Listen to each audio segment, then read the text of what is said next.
Rain hammered the ruined ridge. Thunder was not thunder. It was mortars walking up the slope, one dull stomp at a time. Dirt leapt. Shrapnel hissed past like hot bees. Nate Cole hugged the broken wall, cheek pressed to a slab of brick slick with rain and dust. His ears rang. He tasted copper. Mud sucked at his boots as he crawled 3 feet to the left. A shell tore open the position he had just left. His breath hitched. He kept moving. 2 left. 50 out, Maya shouted. The corpsman's voice was small in the storm of gunfire. She pressed a hand to a bleeding shoulder. The kid was barely 20. He nodded through clenched teeth. He said nothing. He did not need to. Cole counted shapes in the shattered orchard below. Dark coats. Flashes in the trees. The enemy had pushed them off 2 terraces and was hungry for the third. They were trying to break the spine of the team and rip the spine out of the village behind them. If the line failed, the road failed. If the road failed, the valley went quiet under the wrong flag. A round snapped past his face. He fired twice and saw a man fold. Another ducked back behind a cracked irrigation wall. Cole slid to the next stump, chest low, rifle tight. He had the habit of checking his safety twice, even when he knew it was off. He had learned that after the raid in the eastern quarter, the one that kept him awake at 3 a.m. with the whisper of a door that did not open fast enough. Blue 6, this is Blue 3, Cole said, voice steady. They are probing right. Ammo is low. We need the bird or a miracle. Static filled his ear. Then Ruiz, the team leader, answered. Calm. Warm. Hold the terrace. 10 minutes for the bird. The jammer is up near the old minaret. No comms out till it drops. You see it, you kill it. Cole looked to the skyline. The minaret had lost its top, but the stump still cut the clouds. A dish blinked on its side. The enemy commander had dragged the jammer up there under the smoke of last night's rain. Smart. Cruel. The valley was blind. Maya crawled beside him. Her gloves were black with mud and blood. He is stable for now, she said. You okay? I'm fine. Liar. He almost smiled. He checked his clip. He had 1 full mag and a half. He had a single smoke. He had a small photo in his chest pocket of a boy with skinned knees holding a cardboard rocket. He had not seen the boy in 2 years. He pushed the photo deeper like he could push the ache with it. Bullets chewed the top of the wall. Plaster dust drifted across his tongue. He shot through the drift. 3 rounds. 1 cry. He felt nothing, then too much. He shoved it down and reached for the smoke. Save it, Maya said.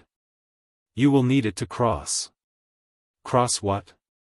She pointed with her chin. A narrow cut in the terrace. It ran like a scar toward the foot of the minaret. Someone long ago had carved it to channel rain. It would channel him if he was stupid or brave. Ruiz was on the net again. The enemy commander is here, he said. The one they call the Falcon. If he holds the dish, he owns the air. We need that dish down. We need him if we can get him.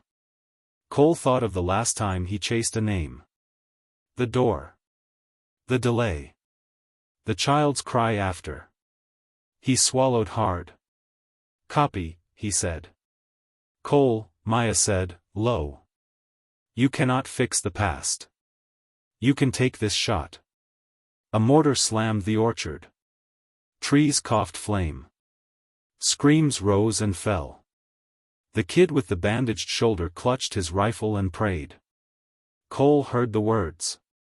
Lord, save us. Others joined him, quick and soft. It rolled through the trench like a breath.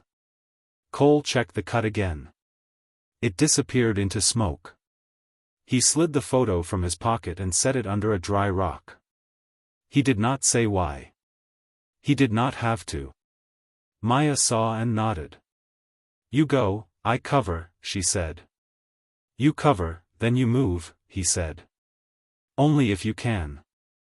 She smirked, tired and bright. "Bossy." He gripped the smoke in his left hand and the rifle in his right. He closed his eyes for 1 second and saw a door that finally opened. He opened his eyes and ran.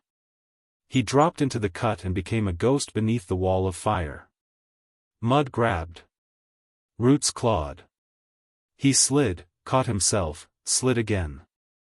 Bullets crackled over the lip of the trench. Chips rained into his hair. He popped the smoke and tossed it ahead. White fog boiled and spread. He moved inside it, blind to everything except the sliver of the minaret between bursts. The dish blinked through the haze. A shadow moved near it.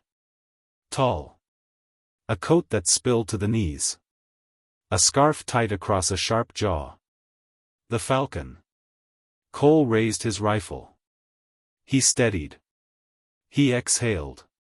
His finger took up the slack. A round slammed the dirt inches from his cheek. He flinched and fired wide. The falcon turned. For a heartbeat their eyes met through smoke. Calm eyes. Certain eyes. The falcon lifted a pistol and aimed at Cole's chest. A single shot cracked from somewhere high on the opposite ridge. Clean. Cold. Not theirs. Not from the orchard. The falcon's pistol. Dropped. He staggered, then caught himself, stunned but not down. Cole froze. The dish kept blinking. The shot had come from an angle that made no sense. From a nest they did not know. From someone they had not counted. Who had just fired that shot? And whose side were they on? The falcon staggered, but did not fall. His pistol clattered into the mud, yet his other hand snapped to the radio at his belt. Cole fired again, but the shot ricocheted off stone. The falcon vanished behind the broken wall of the minaret, like smoke slipping through cracks. Cole's chest hammered. The single hidden shot still echoed in his skull. It had saved him, but from who? He crouched low in the trench, finger tight on the trigger. Maya's voice rasped through comms, broken by static. Cole report. I had him. Someone else fired. His words stuck. His eyes swept the ridge, but only fog shifted. The orchard below was a nightmare. Black coats advanced in waves. Their rifles stitched fire across the terrace. Ruiz barked orders. The team held, but barely. Muzzle flashes painted faces desperate and grim. The boy with the bandaged shoulder screamed prayers as he fired blindly. Save us, Lord, save us. Cole crawled forward, inch by inch, until he reached the base of the minaret. The smoke thinned, leaving him exposed. He pressed flat against the stone. His pulse raced. He remembered his son's photo under the rock. If he fell here, would anyone find it? Above him, boots scraped. The falcon was still alive. Cole checked his last Mag 17 rounds. One grenade. He adjusted his grip. Then a whisper. A voice so close it felt carved into his ear. Not yet. Cole spun, rifle raised. No one was there. Just fog curling in the cut, smoke mixing with rain. The voice lingered like breath on his neck. A second later, a body fell from the minaret tower. Not the falcon. Another fighter, eyes wide, throat cut clean. He hit the mud with a hollow smack. Cole froze. Someone else was here. A ghost moving faster than he could track. Ruiz's voice cut through. Cole, status. We are breaking on the left. If the dish stays up, we die here. Cole's knuckles whitened on the rifle. He stared up the crumbling staircase that coiled the minaret. The falcon was climbing, dragging the radio, maybe calling reinforcements. And somewhere in the fog, another shadow stalked the same prey. Cole had a choice. Chase the falcon into the tower or retreat to help his team hold the terrace. The prayer still echoed. The hidden shot still burned in his ears.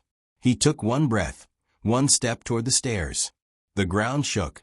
The orchard roared.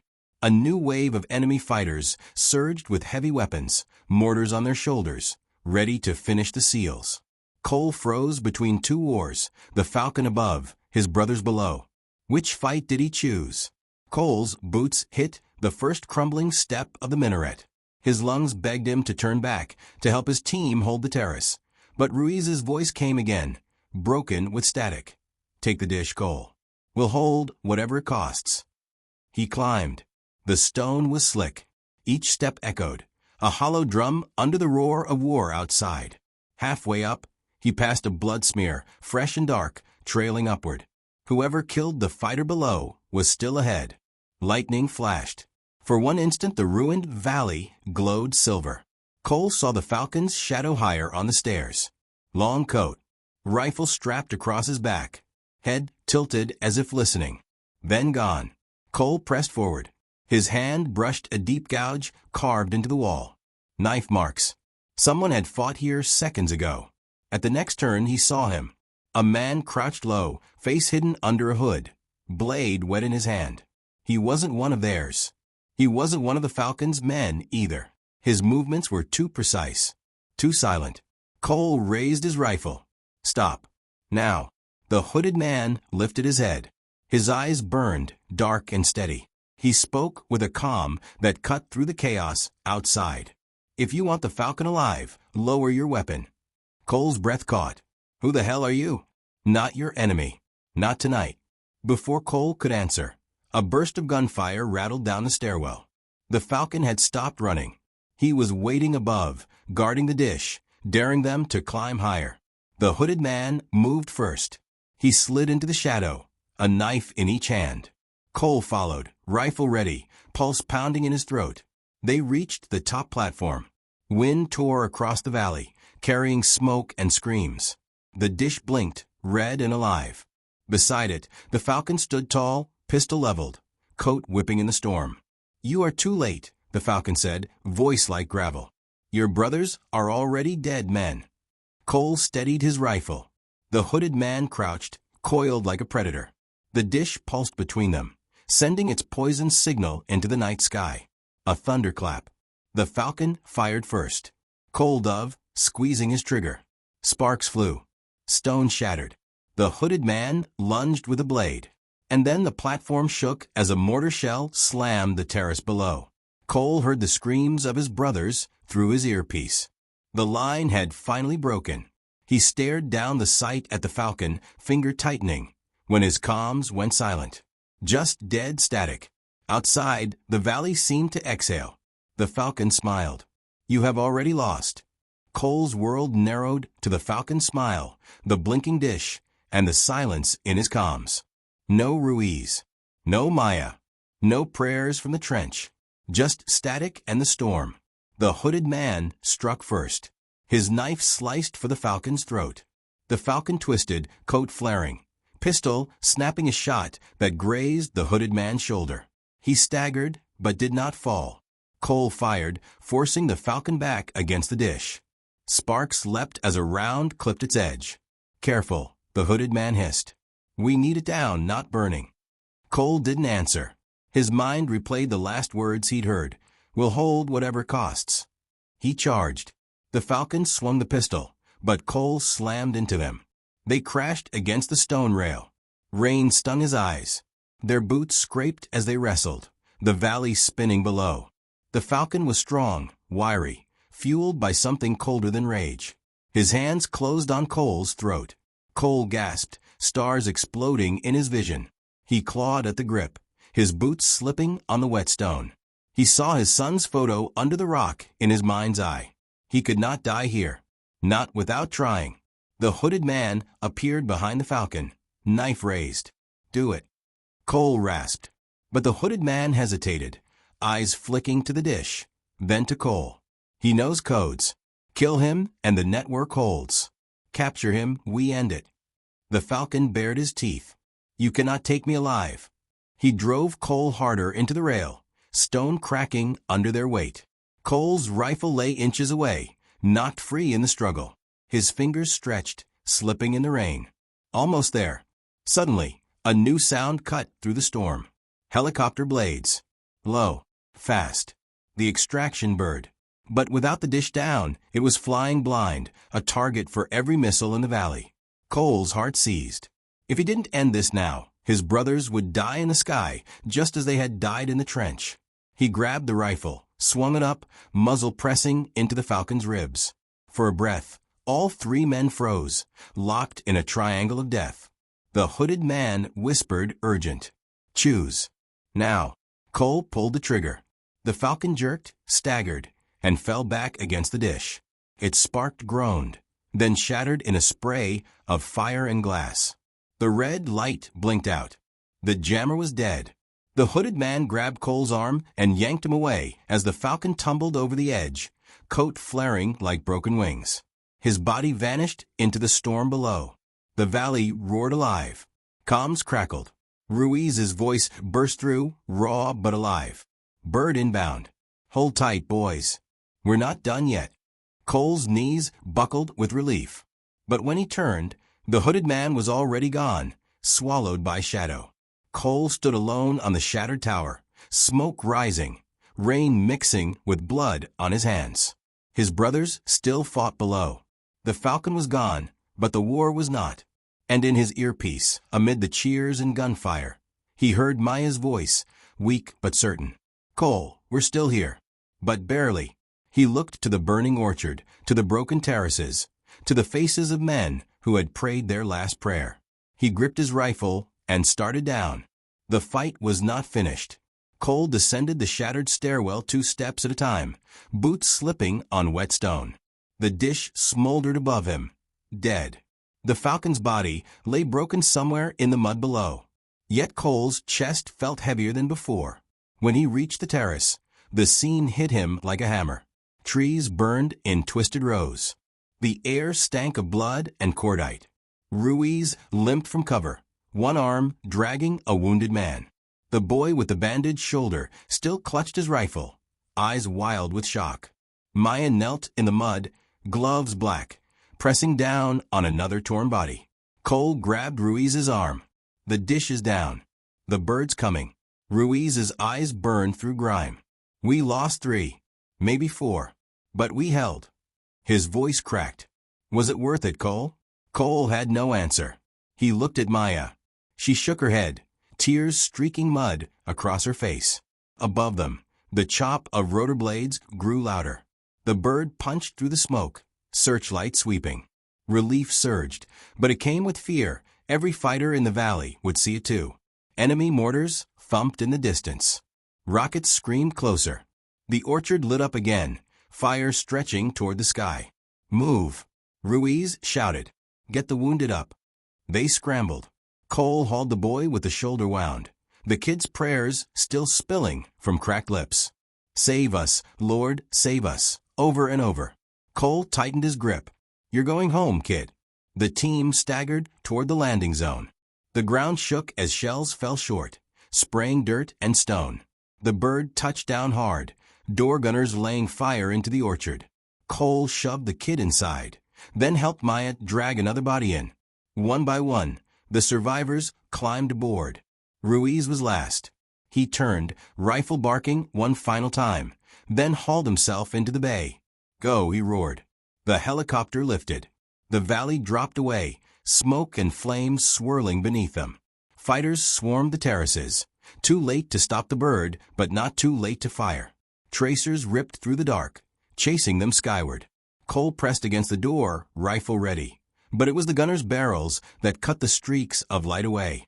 The bird banked hard, engines screaming, and the valley vanished into storm. Silence filled the cabin, broken only by groans of the wounded. Maya leaned her head back, eyes closed. Ruiz sat slumped, staring at nothing. Cole's hands shook as he reloaded by habit, though there was no fight left here. The boy with the prayers whispered again, softer now. Lord, save us. Cole looked at him. He did. But in his gut, Cole felt no triumph.